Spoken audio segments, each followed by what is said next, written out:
রাঙামাতির জীবনে যেন এক নতুন অধ্যায় শুরু হল যখন শাশুড়িমা ও স্বামী মিলেই স্পষ্ট করে দিলেন তাদের একটাই স্বপ্ন, রাঙা ন্যাশনালে গিয়ে সোনার মেডেল জিতুক। স্বপ্নটিকে রাঙার নিজের স্বপ্নে পরিণত করতেই যেন চারদিক থেকে চাপ আসছে। একাডেমির ভবিষ্যৎ, পরিবারের সম্মান, স্বামীর আশা, সব মিলিয়ে এখন রাঙার কাঁধেই ভরপুর দায়িত্ব। কিন্তু আশার সঙ্গেই এসেছে এক অজানা আতঙ্ক। মাত্র ৭ দিন সময় হাতে, আর ততদিনে তাকে প্রস্তুত হতে হবে। চৌধুরী স্যার ও কোচ ম্যাডাম জানালেন তার জন্য আনা হয়েছে বিশেষ কোচ সংগ্রাম সেন, প্রাক্তন ন্যাশনাল আর্চারি চ্যাম্পিয়ন। সংগ্রাম শুধু ভালো কোচ নন, তিনি এক কঠোর মানুষও। এখন থেকে তার নির্দেশ মেনে প্র্যাকটিস শুরু করতে হবে রাঙাকে। রাঙা প্রথমে একটু ঘাবড়ে গেলেও বুঝে গেল এই সুযোগ তার জীবনের মোড় ঘুরিয়ে দিতে পারে। কিন্তু তার মনের ভেতরেও একটা চাপা প্রশ্ন ঘুরপাক খাচ্ছে। সে একাই তো বাংলার প্রতিনিধি, তাকে কি সত্যি একা একা সামলাতে হবে সবকিছু? এদিকে ব্যক্তিগত জীবনের কাহিনীও কম জটিল নয়। রাঙার প্রিয় ধনুক এখনও হাতে আসেনি, অথচ ডেলিভারি মেসেজ পৌঁছে গেছে। এর মধ্যে একলব্যর অন্যমনস্ক আচরণ রাঙাকে আরও সন্দেহজনক করে তুলছে। কেন এত চুপচাপ একলব্য? কেন যেন তার মনে হচ্ছে কিছু একটা গোপন করছে সে। অন্যদিকে একলব্য নিজেকে ব্যস্ত রাখছে গরিব শিশুদের জন্য কেনাকাটায়, জামাকাপড় বিলি করার পরিকল্পনায়।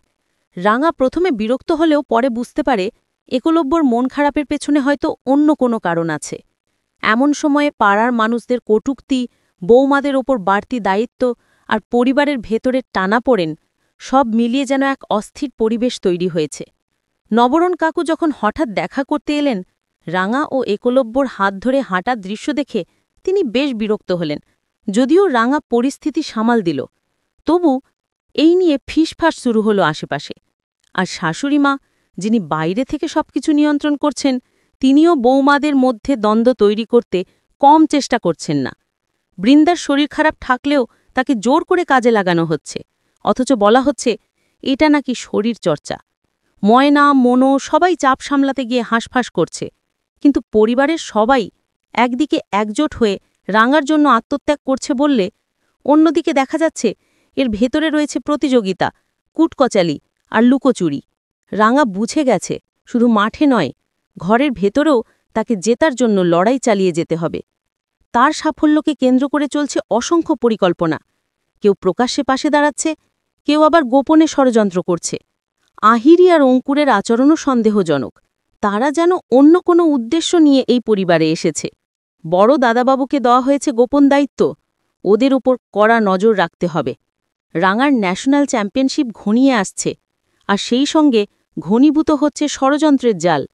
রাঙার ভেতরে একদিকে রয়েছে প্রবল চাপ, অন্যদিকে পরিবারের প্রত্যাশা।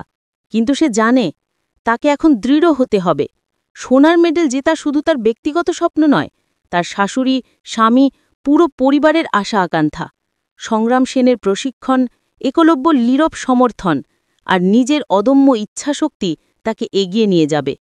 কিন্তু প্রশ্ন থেকে যাচ্ছে, রাঙা কি এই চ্যালেঞ্জিং পরিস্থিতির ভেতর থেকে বেরিয়ে এসে সত্যি ন্যাশনালের মঞ্চে সোনা জিততে পারবে, নাকি পরিবারের ভেতরের ঝড়, বাইরের ষড়যন্ত্র আর সময়ের অভাব তার স্বপ্ন ভেঙে দেবে?